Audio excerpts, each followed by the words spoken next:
दान देने का स्वभाव, मधुर वाणी, धैर्य और उचित की पहचान, ये 4 बातें अभ्यास से नहीं आती, ये मनुष्य के स्वाभाविक गुण हैं। ईश्वर के द्वारा ही ये गुण प्राप्त होते हैं। जो व्यक्ति इन गुणों का उपयोग नहीं करता, वही ईश्वर के द्वारा दिए गए वरदान की उपेक्षा ही करता है और दुर्गुणों को अपनाकर घोर कष्ट भोगता है। जो अपने स्वर्ग को छोड़कर दूसरे के वर्ग का आश्रय ग्रहण करता है, वह स्वयं ही नष्ट हो जाता है, जैसे राजा अधर्म के द्वारा नष्ट हो जाता है। उसके पाप कर्म उसे नष्ट कर डालते हैं। हाथी मोटे शरीर वाला है, परंतु अंकुश से वश में रहता है। क्या अंकुश हाथी के बराबर है? दीपक के जलने पर अंधकार नष्ट हो जाता है। क्या अंधकार दीपक बराबर है? वज्र से बड़े बड़े पर्वत शिखर टूटकर गिर जाते हैं। क्या वज्र पर्वतों के समान है? सत्यता यह है कि जिसका तेज चमकता रहता है, वही बलवान है। मोटेपन से बल का एहसास नहीं होता। कलियुग के 10,000 वर्ष बीतने पर श्री विष्णु पालनकर्ता इस पृथ्वी को छोड़ देते हैं। उसके आधा बीतने पर गंगा का जल समाप्त हो जाता है और उसके आधा बीतने पर ग्राम के देवता भी पृथ्वी को छोड़ देते हैं।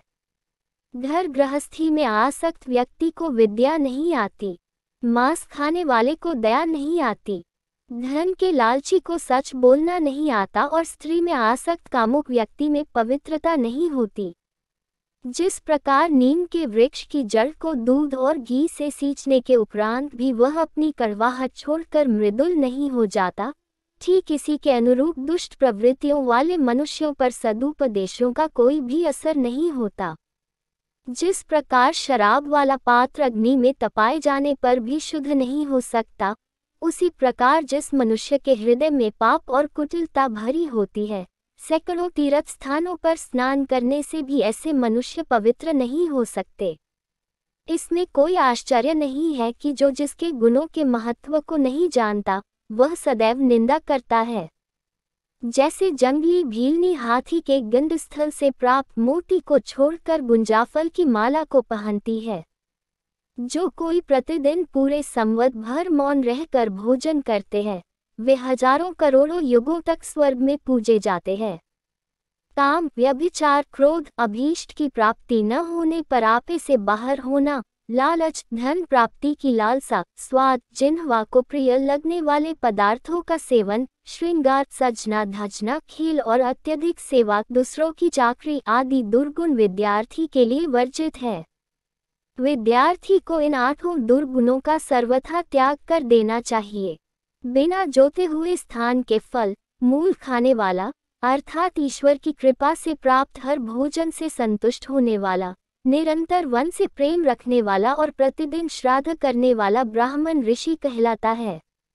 जो व्यक्ति एक बार के भोजन से संतुष्ट हो जाता है, 6 कर्मों यज्ञ करना, यज्ञ कराना, पढ़ना, पढ़ाना, दान देना, दान लेना में लगा रहता है और अपनी स्त्री से ऋतुकाल मासिक धर्म के बाद ही प्रसन्न करता है, वही ब्राह्मण कहलाने का सच्चा अधिकारी है।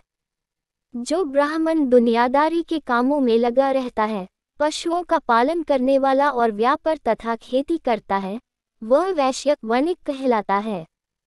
लाख आदि, तेल, नील फूल, शहद की, मदिरा, शराब और मांस आदि का व्यापार करने वाला ब्राह्मण शूद्र कहलाता है। दूसरे के कार्य में विघ्न डालकर नष्ट करने वाला, घमंडी, स्वार्थी, कपटी, झगड़ालू, ऊपर से कोमल और भीतर से निष्ठुर ब्राह्मण बिलाव, नर बिलाव कहलाता है, अर्थात वह पशु है, नीच है। बावड़ी, कुआं, तालाब, बगीचा और देव मंदिर को निर्भय होकर तोड़ने वाला ब्राह्मण म्लेच्छ नीच कहलाता है। देवता का धन, गुरु का धन, दूसरे की स्त्री के साथ प्रसंग संभोग करने वाला और सभी जीवों में निर्वाह करने अर्थात सबका अन्न खाने वाला ब्राह्मण चांडाल कहलाता है। आपको हमारी वीडियो अच्छी लगी हो तो वीडियो को लाइक करें और चैनल को सब्सक्राइब करें। धन्यवाद।